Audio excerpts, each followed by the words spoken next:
If you're here to listen to the MercyCast, you have found the right place. Welcome to the MercyCast, where we are learning the art of compassion through life's adversity. I am your host, Raleigh Sadler. I have a lot of talks about faith. I have a lot of talks about difficulties that we experience. And I think something that is integral to both of those is prayer. A lot of us don't really understand how prayer works. Even if someone's not a believer in God or trusts Jesus as their savior, many people meditate, many people focus on prayer because they say that there are benefits. But what happens when you pray to God? And I know this has happened in my life, where I've prayed and I haven't felt like he answered in a timely way. But then I pray and I start noticing he's answering all over the place. For me, when God answers prayer, that's life-changing for me because I realize I'm being heard. Today, I'm joined by Richard Gamble. He is the founder of Eternal Wall of Answered Prayer UK. Richard, welcome to the MercyCast. Hey, thank you for having me on the show. Now, we were just talking about some of the differences between the US and the UK. And I mentioned that I had spent some time in the UK and I love it. And then I compared the UK to Disneyland, whereas I compared the US to Disney World. Is this a fair comparison, or is this just another way that someone from the United States is trying to act like they know about the UK when they really don't? I think the UK is no bigger than the size of a state in the US, but the amount of variety and diversity within the country is quite significant. Well, and the amount of culture, yeah, like you're saying, because I can be in a place like Nottingham, walking around, experiencing what they have, and then 30 to 40 minutes later, I'm in Lincoln, walking around a beautiful castle or cathedral, and then 30 minutes later, you hop on a train and you're in a different world. And I think that is such a beautiful thing. And so I wonder for you, why this focus? As we start, could you tell me a little bit more about what is the Eternal Wall of Answered Prayer and why on earth would you build something like this? The Eternal Wall is a giant, colossal white infinity loop. It's a landmark which arches 50 meters into the skyline. In American terms, we could take the Statue of Liberty off her plinth and she would fit underneath it. Its base is about the size of a football field. It's made up of 1 million bricks, and every brick represents a story of answered prayer. So people will be able to point their phone at any one of their bricks. Using augmented reality, their phone will light up and tell them the story of hope that lies within. And it's our way of making hope visible to the world. Often the stories of the things that God has done just doesn't make the press. Many on social media cast it as fake news now. But we want to proclaim the deeds of the Lord across the world so people are aware that Jesus is alive in our present day. He has been throughout our history. He still listens and he still answers. And then in terms of why am I doing it? It is a question I've asked myself multiple times over the last 20 odd years. It's very simple. In 2004, God spoke to me and gave me the vision to do it. And it was a very clear instruction from him. And I've been working on it ever since. Was there a time in your life where God answered a prayer and that changed the trajectory of your life? Because for you to dedicate your life to answered prayer, there had to be a moment in your life where God did something. You're like, okay. I think it wasn't so much that. I think just my first ever experience of God was at the age of 11. And I had to wait 9 years till anybody could actually share the gospel with me. Such is the state of the United Kingdom. The motivation for me was in the beginning really wanting to tell people that he's the God who answers, who's alive. And I think in addition to that, then, of course, God has taken me on a personal journey I had a disease in my spine called ankylosing spondylitis, which is incurable. And I had that for many decades. And then I went to a doctor once and he said, look, Mr. Gamble, he said, your back is like a car in a traffic jam. We can give you medication to slow the car down. But when the car gets to the end of the road, which it will do one day, you are stuffed. I was really cross. And I thought, I'm not going to allow the words of an expert to overrule the truth of God. I'm not going to let facts get in the way of truth. And so I started to pray, saying, Jesus, can you please just stop the car? I mean, I must have prayed 1,000 times for God to heal my back. But this time I'm now praying, can you just stop the car? And in his metaphor. And then a few weeks later, went to a meeting. Somebody said, hey, I believe someone here has got a disease in their spine. I ran to the front. The guy went, can I pour oil down your back? And I was like, yeah, sure. Do whatever you want to do. It ruined my shirt. I wish he'd have told me that before, but I just felt heat go through my spine. And then I went for an MRI scan a few weeks later. And the doctor sat down with me and said, you're a very lucky guy. This doesn't usually happen. But the disease has gone into remission. And 12 years later, I had an appointment just a few months ago and they went, this doesn't happen. It usually comes back after a couple of years. I'm like, well, there's a reason for that. And I told them the story just like I told you today. This doctor is aware enough to be able to say, there's no way this is getting better. One day, your car is going to run out of gas. You will be off the road. You'll be done. And as you were praying, you were like, God, stop the car, change my situation. When you were praying, what was that like? Were you summoning up all of the strength you had, or was it more out of desperation where you were like, God, I don't want this? Oh, that's a great question. I think I'd always believed that he was going to heal me. And I love the story of Joseph, where Joseph's in the prison.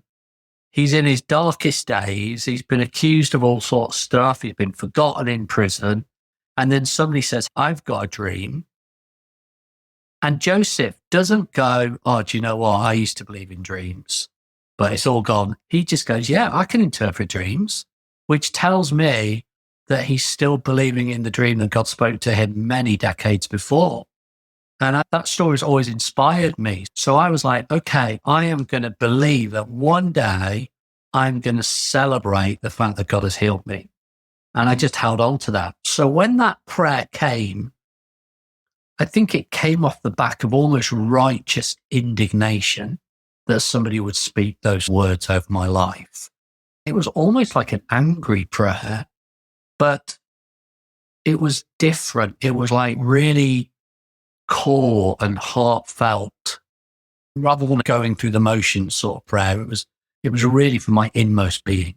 Yeah, because you had been believing that God was going to heal you. And here's this guy coming to you saying, just deal with it. It doesn't get better than this. You're at this point where you're saying, God, I'm over this. I don't like what this guy's saying. Please change my situation. And he did. And you have years of experience on the other side of it to where even doctors are saying it shouldn't be this way. This doesn't make sense with the scientific method. And I think when you've got a long-term condition, if you're not careful, you can start to believe that God's forgotten you. He's not interested. He's not listening to you. But I've learned on this journey, 21 years, God's timing is perfect and always for purpose and very rarely on our time scale. Let's talk directly to the listeners.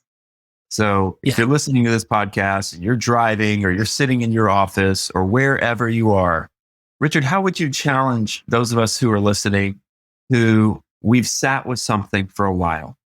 It could be a chronic issue. It could be a familial situation.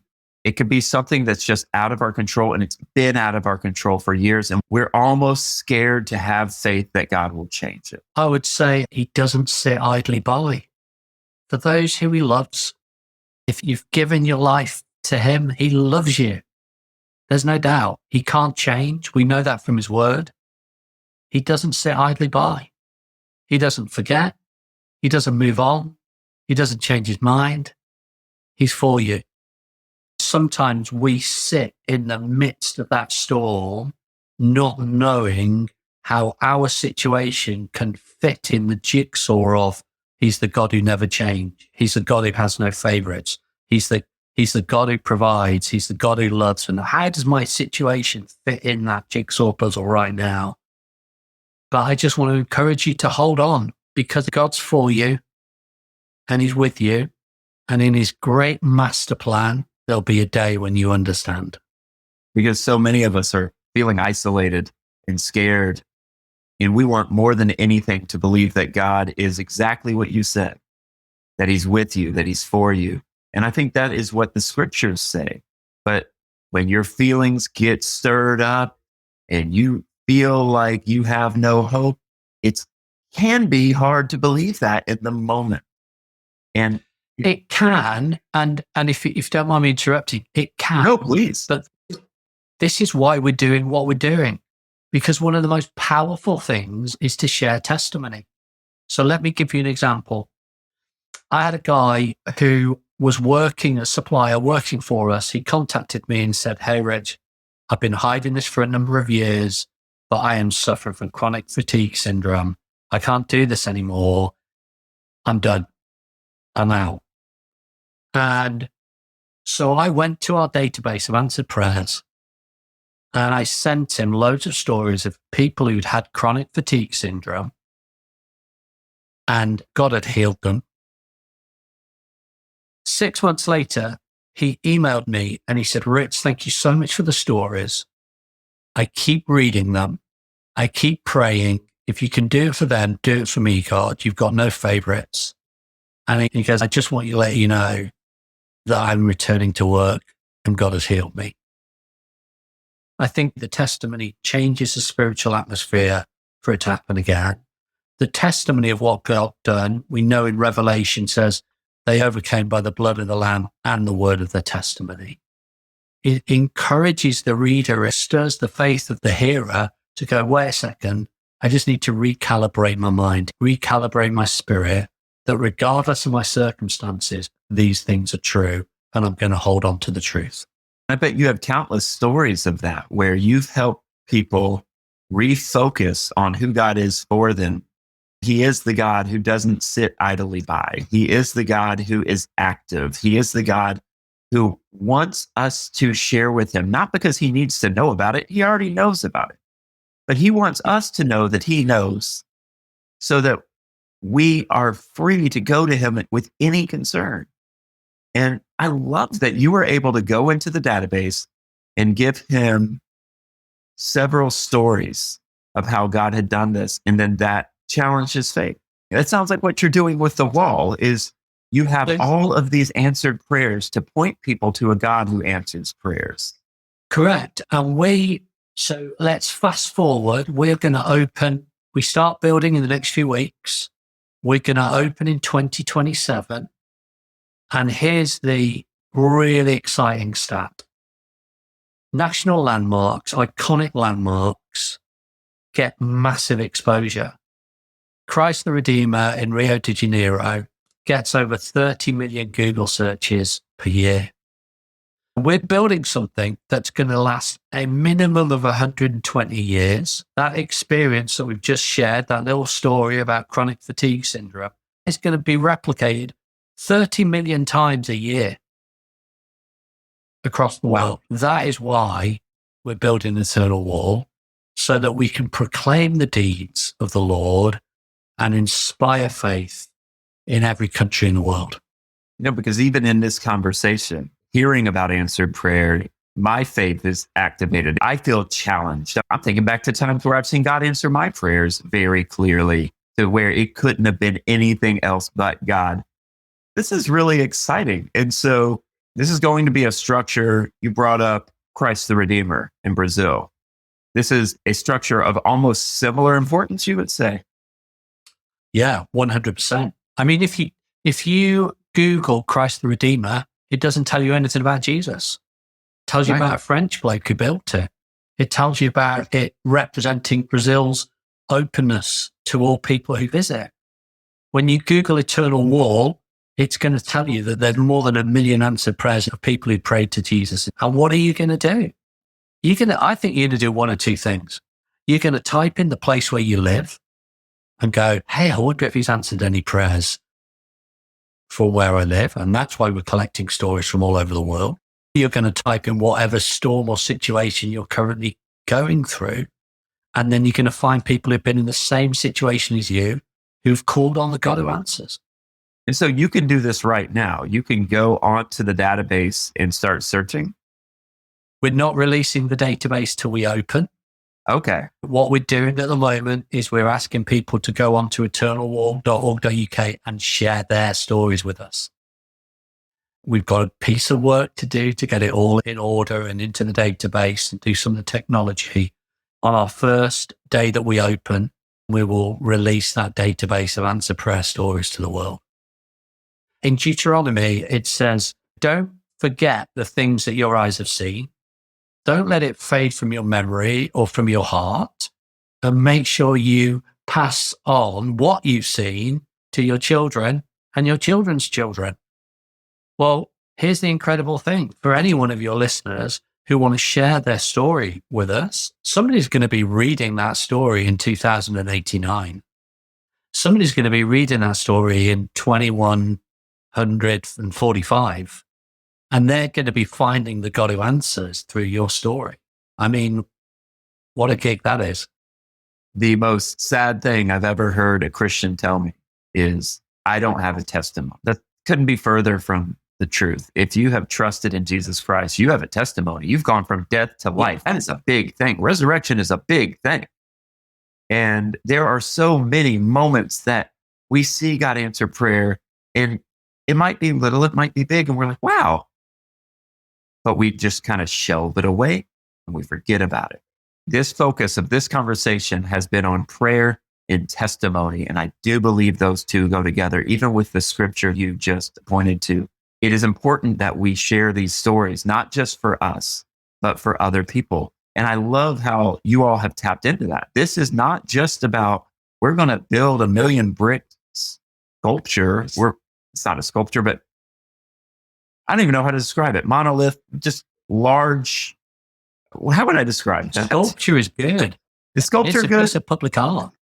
Okay. Yeah. It's a giant sculpture, a giant piece of public art to provoke a conversation about prayer and to inspire people. If you read through the Word of God, you will see that the theme of remembering what God has done is in every book of the Bible. It flows all the way through, whether they're crossing the Jordan and taking 12 stones to remember what God has done, whether it's in the Psalms where it talks about proclaiming the deeds of the Lord to the nations.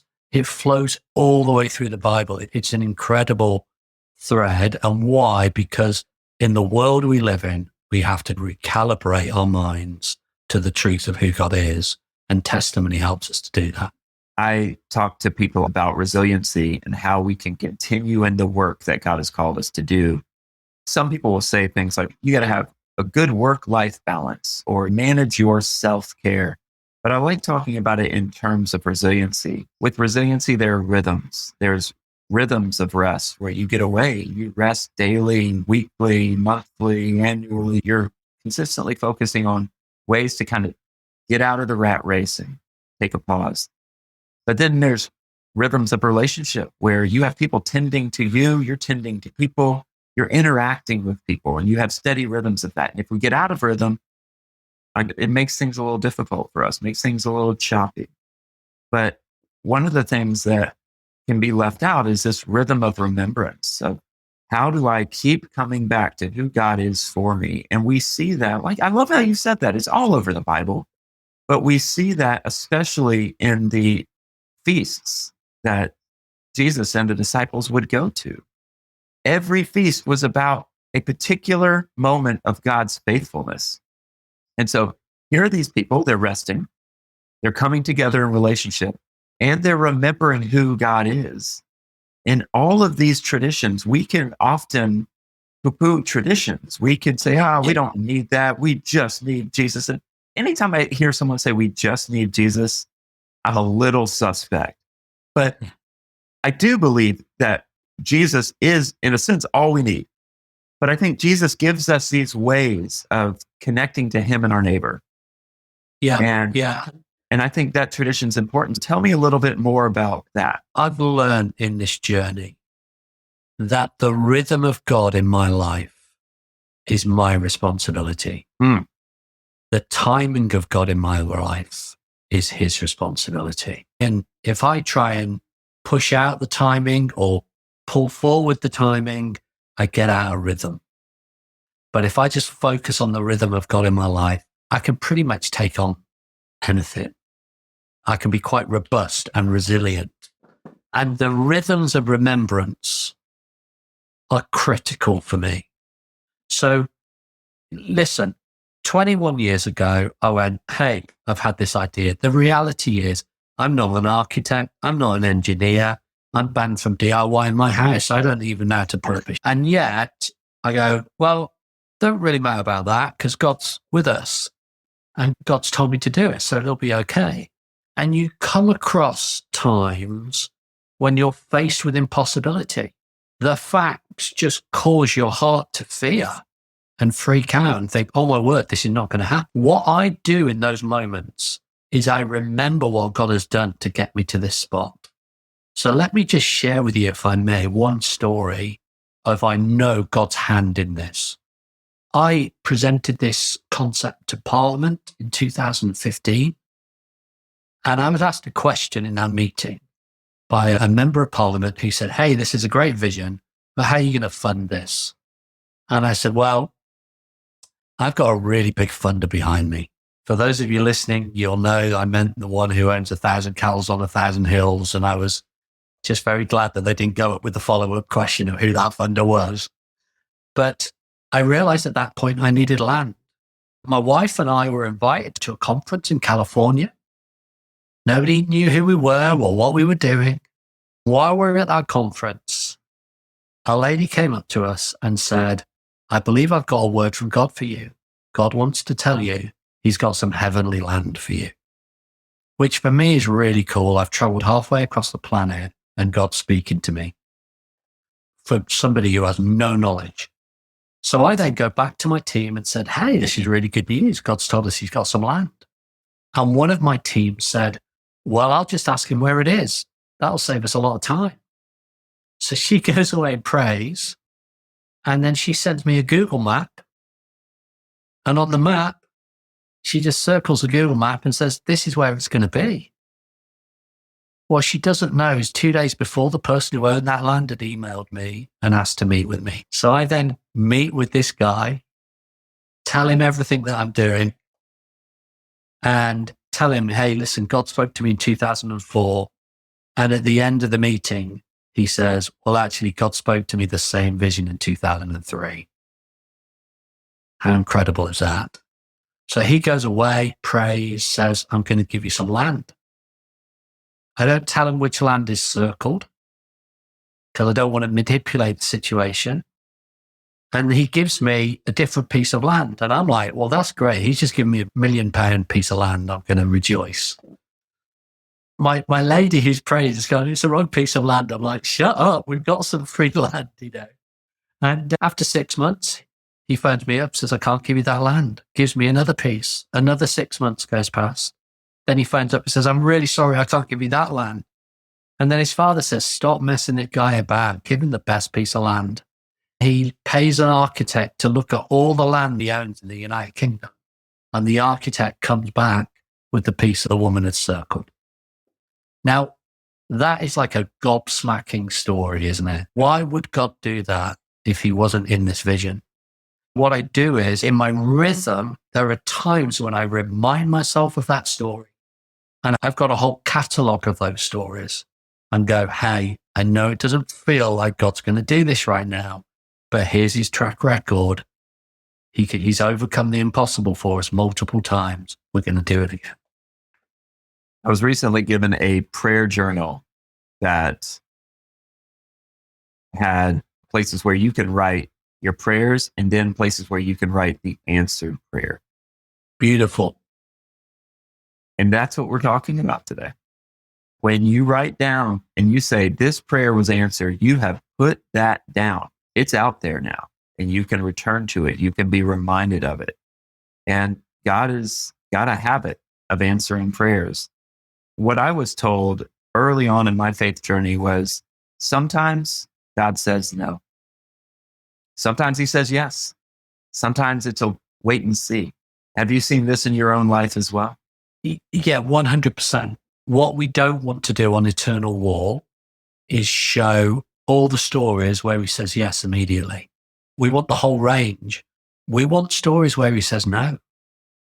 Because that's, what we are showing is not this God who's like a supermarket God who gives you everything that you want. That's not reality. That's not what the Bible says. But what we want to show is that those answered prayers are all about having a relationship with him. Actually, God's more interested in a relationship than he is the answered prayers. The answered prayers are a tool for us to just deepen our relationship with him and be more intimate with him. I was talking to somebody this week who is really struggling with the waiting, waiting for God to answer. He knows God's going to answer, but it's driving him crazy. I'm like, you know what? When you're in that time, the waiting is such a perfect moment for God to refine your character, to deepen his relationship with you. That is worth more than gold. I know it's difficult because I have it myself, but those are the times where I've got to just really embrace that wait. So yes, plenty of yeses, plenty of waits, and plenty of no's too. A friend of mine and mentor of mine, Louis Clark, he's been on this podcast before. He was inspired by the story of George Muller and Bristol. And someone told me in London, they were like, it's Bristol, not Bristol. And I'm like, no, Bristol. Thank you. See, I think sometimes as the American, we're over there and we're like, maybe I'm pronouncing it incorrectly. But he goes, it's the way that, the seafaring men would say, and this guy might have just been talking to hear himself speak, to be honest, the more I reflect on it. Maybe an in-joke for every English person to give Americans different pronunciations of rental place names. It just keeps us amused, I know. And I'm glad that we can amuse you. But yeah, I loved Bristol. I'm glad I get to say it the way I wanted to say it. I love Bristol because when I was there, I got to walk around the area and go into the little church where Muller was for like 70 years and go to the orphanages. He inspired so many people around the world, but he inspired my friend Louis to ultimately pray and trust that God would provide. And so that's how Louis raises funds for his ministry. He just prays for the exact need that they have. And he has noticed time and time again that God meets him in that need. And one thing that Louis will always tell me when I talk about my own faith journey, he'll say, it's about a relationship with the Father. It's about a relationship with Jesus. And if I say, I'm wondering if God's really hearing me, he goes, that sounds like a relationship issue that you need to take up. Very good. So interestingly, with Muller, we are putting all of those answered prayers from Muller into Eternal Wall. I've got people working in the archive as we speak, getting them all out. When you read through his journal, multiple times he says, I need this in 3 weeks. I need this amount of money in a month's time. And pretty much every time, God doesn't answer his prayer to Muller's timescale. And I find that fascinating. Often I think we have an inbuilt safety valve of this is when we need you to answer. And it's like God always seems to push Muller just that little bit farther and that little bit farther because he's developing that relationship with him. I think that's when you can sometimes get a deeper understanding of the timing of God for that purpose, to refine it. Because at that point, he's inviting us to a deeper dependence. Yeah. Deeper level of trust. It's not like he is a genie where we're saying, God, I need this. And I know I get 3 wishes, so you're going to grant them. I think it's important to come there believing that he will hear you and answer you, expecting him to. I think that is absolutely important. But I think the thing that undergirds the whole deal is trusting that he is who he says he is. He will do what he says he will do, even if it doesn't happen in accordance with what you want or desire for the moment. Yeah. The thrill of it is that when you really depend on him, when you're really sort of standing on the edge of the cliff, just saying, if you don't answer, I'm in deep trouble here, you just go to a far deeper level of intimacy with him. And I imagine Noah shutting the door of the ark and having that little moment going, if it doesn't rain, I'm in trouble here. Yeah. You know, Moses putting his arms up with the staff and going, if it doesn't start to part here in the sea, we're in trouble. Or Abraham taking the dagger out and going, I'm really going to need this boy to be raised from the dead. And that moment, that pure moment of actually, there's nothing I can do other than choose to believe, is when we really get to know God in a deep way. Prayer is almost the intersection between quiet trust and revolutionary risk. You're willing to step out and say, here I am. I've got nothing else. I've got no one else. I need you. I need you to meet me here. But there's also this, you've met me in different places before.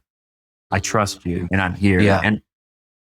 And so there may be listeners thinking, wow, this is encouraging me. I think I can pray more. I'm not asking you to pray more or do better. I think it's trust that God hears you, that he loves you, that he knows you, and that he will give what you ultimately need. He will meet you at that point of need. He will meet you at that pain point. And so this isn't about you fixing your life situation through prayer.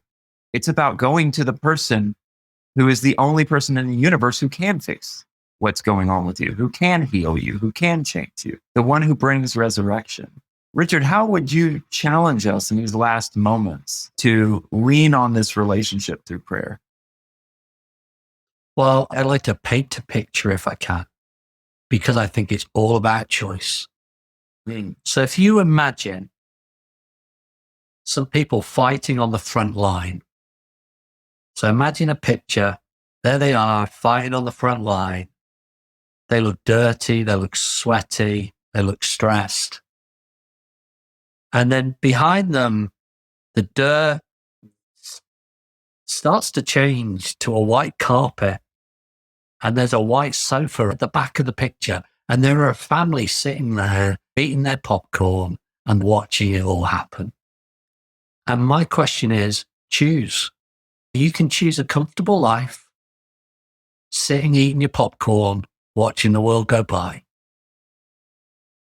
But if you go right to the front line and lay your life down and you go, God, use me. God, I want to put myself in that place where you are the only one who I can depend on. I guarantee you're going to get to meet the Father in a way that you can possibly imagine. It's your choice. And I'd encourage you to come to the front line. That's beautiful. And what a challenge, because that's where our faith grows. It grows in adversity. And that's the point of this podcast, is to talk about it. And so you've helped us see adversity from a different perspective that we haven't treated before. It's this idea of consistent, prayerful dependence on God, who will ultimately guide us through those wilderness periods. Richard, thank you so much for being on today. Been a real blessing. Thank you for having me.